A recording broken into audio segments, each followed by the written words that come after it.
ऐ मोहब्बत तेरे अंजाम पे रोना आया, ऐ मोहब्बत तेरे अंजाम पे रोना आया, जाने क्यों आज तेरे नाम पे रोना आया। सलाम, नमस्ते, सत श्री अकाल। मैं हूं आपके साथ हर्षिता मिश्रा और आप देख रहे हैं टाइम्स मेल।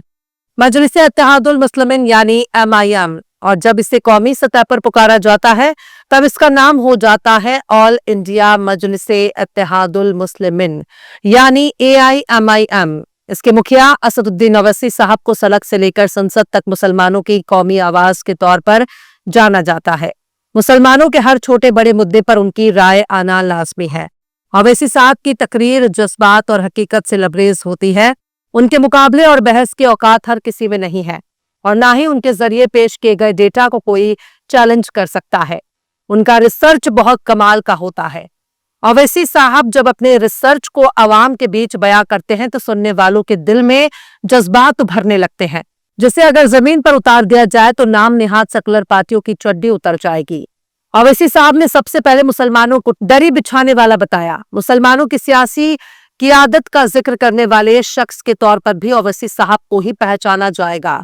ओवैसी साहब ने बिहार में महागठबंधन को ऐसे डुबोया कि आने वाले कई साल तक महागठबंधन या फिर इंडिया महागठबंधन वाले ओवैसी साहब से मिले जख्म को भर नहीं पाएंगे। डिप्टी CM का ख्वाब देखने वाले मुकेश सहनी का दूर दूर तक नाम लेने वाला भी कोई नहीं। मुकेश सहनी डिप्टी CM बनने का ख्वाब देख रहे थे।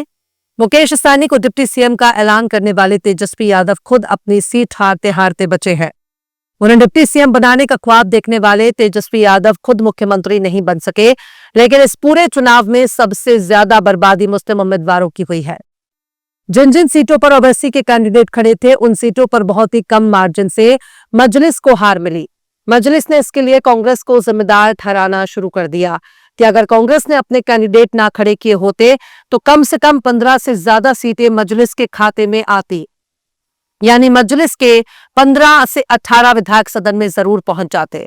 लेकिन 5 सीटें जीतने वाली मजलिस इत्तेहादुल मुस्लिमीन ने बहुत से लोगों की उम्मीदों को उखाड़ फेंका है। पर असदुद्दीन ओवैसी को सबसे पहले इस बात पर गौर करना होगा कि उनकी पार्टी के कैंडिडेट कई सीटों पर दूसरे दल के मुस्लिम कैंडिडेट से ही लड़ रहे थे, यानी मुसलमान ही मुसलमान से लड़ रहा था। ऐसे में ओवैसी साहब कौन से मुस्लिम क़यादत की बात करते हैं और उनके ऐसा करने से मुसलमानों को कौन सी मुस्लिम क़यादत हासिल हो सकी। एनडीए ने कुल 5 मुसलमानों को टिकट दिया था, जिनमें नीतीश कुमार की जेडीयू 101 सीटों पर चुनाव लड़ती है और इन 101 सीटों में से 4 पर मुस्लिम कैंडिडेट उतारे। लोक जनशक्ति पार्टी यानी चिराग पासवान ने 28 में से 1 सीट पर मुस्लिम को टिकट दिया। सबसे ज्यादा मुसलमानों को महागठबंधन ने कुल 30 टिकट दिए। आरजेडी ने 141 सीटों में से 18 मुसलमानों को टिकट दिया। कांग्रेस 61 सीटों पर लड़ी, उनमें से 10 मुसलमानों को टिकट दिया। CPI अमल ने भी 20 में से 2 सीटों पर अपने मुस्लिम उम्मीदवार उतारे। वहीं मजलिस ने कुल 25 सीटों पर अपने कैंडिडेट उतारे। मजलिस ने अपने 2 हिंदू कैंडिडेट भी उतारे। बाकी बची 23 सीटों पर मजलिस ने मुसलमानों को उतारा। जन सुराज ने किसी भी गठबंधन का हिस्सा ना होते हुए भी 21 मुसलमानों को टिकट दिया। लेकिन जब चुनाव के नतीजे आए तो पता चला कि मजलिस ने 5 सीटों पर कामयाबी हासिल की है। आरजेडी के 3 मुस्लिम चेहरों ने चुनाव जीता है। कांग्रेस ने 2 सीटों पर जीत हासिल की है। जेडीयू ने 1 सीट पर जीत हासिल की है। अब हमारी बातें आप गौर से सुनिए। 4-5 सालों के दौरान टाइम्स मेल पर आपने मजलिस और ओवैसी साहब की कई खबरें देखी होंगी। ओवैसी साहब एक बेहतरीन लीडर हैं, लेकिन बिहार में शहाबुद्दीन एक जाना माना नाम है, जिन्हें सीवान का शेर कहते हैं। उन्हीं मरहूम शहाबुद्दीन के बेटे ने बिहार के रघुनाथपुर से जीत हासिल की है। क्या उसे सिर्फ मुसलमानों ने वोट दिया? नहीं जनाब, नहीं। उसे बड़ी तादाद में हिंदुओं ने वोट दिया और जहां जहां महागठबंधन के मुस्लिम कैंडिडेट खड़े थे उन्हें भी मुसलमानों के अलावा हिंदुओं से बड़ी तादाद में समर्थन मिला था। लेकिन अगर सभी लोग मजहब की बुनियाद पर ही कैंडिडेट को वोट देने लगे तो आप बताइए, ओवैसी साहब 14%, 12%, 9% की बात करते हैं, लेकिन ये नहीं कहते कि आप 80-82% से कैसे मुकाबला करेंगे। इस देश में सबसे बड़ी आबादी हिंदुओं की है। अब तक जो बड़े बड़े मुस्लिम कैंडिडेट जीतते आ रहे हैं उन्हें सदन तक पहुंचाने में हिंदुओं का भी बड़ा रोल रहा है। अगर मुसलमान सिर्फ मुसलमान को ही वोट देने के लिए जाएगा तो आप इस 80 से 82 के मुकाबले 17 से 19% को कहां देखते हैं। आप लोग चुनाव लड़ रहे हैं, दंगा नहीं करा रहे हैं। चुनाव लड़ना आपका हक है, लेकिन इसे इतना ज्यादा हिंदू मुसलमान करने से मुसलमान किस ओर जा रहा है। बिहार के इतिहास में ऐसा पहली बार हो रहा है जब सबसे कम तादाद में मुसलमान विधायक बने हैं।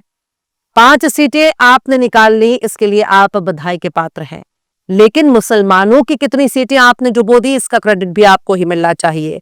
आप 6 सीटें मांग रहे थे, 6 सीटों पर ही अगर आप मुस्लिमों को उतारे होते तो मुसलमानों को ज्यादा विधायक बनने का मौका मिलता।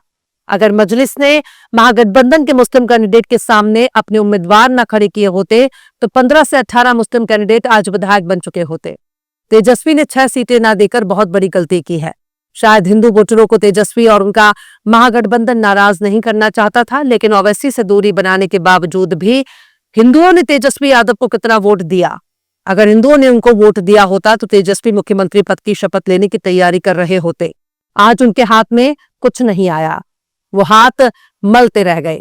साल 2015 में 24 मुस्लिम कैंडिडेट विधायक बने, 2020 के चुनाव में 19 मुस्लिम कैंडिडेट बने, जबकि 2025 में कुल मिलाकर 11 मुस्लिमों का विधायक बनना आजादी के बाद का सबसे शर्मनाक रिकॉर्ड रहा।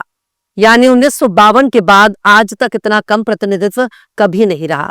अगर ओवैसी साहब सिर्फ 1-2 सीटों पर नाम मात्र के लिए किसी गैर मुस्लिम को टिकट दे देते तो भी यह सवाल दबाया नहीं जा सकता कि ओवैसी साहब सिर्फ मुस्लिम बहुल इलाकों में अपने कैंडिडेट खड़े करते हैं। अगर आप मुसलमानों की पार्टी बनकर रहना चाहते हैं तो बाकी पार्टियों ने अगर यही काम करना शुरू कर दिया तो आप मुसलमानों को कहां देखते हैं? अगर आगे चलकर सेकुलर पार्टियों के सर पर हिंदुत्व का बुखार चढ़ गया तो कहां रह जाएंगे? फिर तो वो भी यही कहेंगे कि जाओ, तुम्हारे पास तो पहले से ही अपनी पार्टी है, उसी से चुनाव लड़ो और जीतो, हम तो हिंदुओं की पार्टी है। फिर ओवैसी साहब क्या करेंगे? मुसलमानों के खिलाफ सदन में बहुत से कानून और बिल पास किए जाते हैं जिनको सेकुलर वोट के दम पर ही कमजोर किया जाता है। वहां क्या ओवैसी साहब सिर्फ मुस्लिम विधायकों के दम पर किसी बिल को रोक सकते हैं? किसी कानून को बनने से रोक सकते हैं? नहीं ना, इसके लिए एक बड़ी तादाद में गैर मुस्लिम सांसद और विधायक की जरूरत पड़ेगी। अगर मजहब के आधार पर ही आप लड़ाई लड़ना चाहेंगे तो आप तन्हा हो जाएंगे, अकेले हो जाएंगे। कौम की सियासत करना जरूरी है, लेकिन कौम को गर्त में मत पहुंचाइए जहां मुसलमान ही बिल्कुल अलग थलग नजर आने लगे। आप मजलिस बनाम कांग्रेस कर सकते हैं, मजलिस बनाम महागठबंधन कर सकते हैं, लेकिन मजलिस बनाम हिंदू नहीं कर सकते, क्योंकि ऐसा करने से हिंदू बनाम मुसलमान की राजनीति को बल मिलेगा और इससे बीजेपी को फायदा होगा। जैसे बीजेपी खुल्लम खुल्ला कहती है कि हमें मुसलमानों के वोट की जरूरत नहीं है, जबकि बीजेपी में मुस्लिम लीडर मौजूद हैं, इसके बावजूद मुसलमानों को टिकट नहीं दिया गया। तो आप सोचिए, इतने बड़ी पार्टी के रहबर बनकर आप क्या हासिल कर रहे हैं? बिहार के लोग एक दूसरे से जुड़े हुए हैं, चाहे हिंदू हो, मुसलमान हो, चाहे कोई भी जात बिरादरी के हो, उनका मुसलमानों के साथ बहुत गहरा ताल्लुक है। अच्छे बुरे लोग हर जगह होते हैं, लेकिन ओवैसी साहब आप जिस तरह की राजनीति कर रहे हैं और जिस तरह के गालीबाज ट्रोल पैदा कर रहे हैं वो मुसलमानों के लिए बहुत खतरनाक बनते जा रहे हैं। ओवैसी साहब ने 5 सीटें निकाली हैं और इसके लिए उन्हें बहुत बहुत मुबारकबाद। सोचकर बताइए कि टाइम्स मेल को कोई भी नेता इंटरव्यू क्यों नहीं देना चाहता? शायद हमारे सवाल बहुत से लोगों के गले के नीचे नहीं उतरते। अल्लाह अल्लाह खैर सल्लाह। बहरहाल चलते चलते आखिर में साहिर लुधियानवी ने भी क्या खूब फरमाया है, कभी खुद पे कभी हालात पे रोना आया, कभी खुद पे कभी हालात पे रोना आया, बातें निकली तो हर एक बात पे रोना आया। फिलहाल इस खबर में बस इतना ही। इस पूरी खबर को शम्स तबरेज ने लिखा है, जिन्हें आप ट्विटर पर भी फॉलो कर सकते हैं। ट्विटर हैंडल है @शम्स तबरेज काजी। ये वीडियो आपको कैसा लगा कमेंट बॉक्स में आप जरूर से बताइए। वीडियो पसंद आए तो लाइक करें, शेयर करें और बेबाक निष्पक्ष स्वतंत्र पत्रकारिता को सपोर्ट करने के लिए आप हमारे चैनल टाइम्स मेल को जरूर से सब्सक्राइब करें और हाँ, बेल आइकन की घंटी वाली बटन आप जरूर से दबा दें ताकि आपको हमारे आने वाले नए वीडियो की नोटिफिकेशन फौरन ही मिल जाए। फिर मिलते हैं किसी और वीडियो में एक नई खबर के साथ। हर्षिता मिश्रा को दीजिए इजाजत। जय हिंद। अगर अभी तक आपने हमारे चैनल टाइम्स मेल को सब्सक्राइब नहीं किया है तो जल्दी से सब्सक्राइब कर दें और बेल आइकन भी प्रेस कर दें।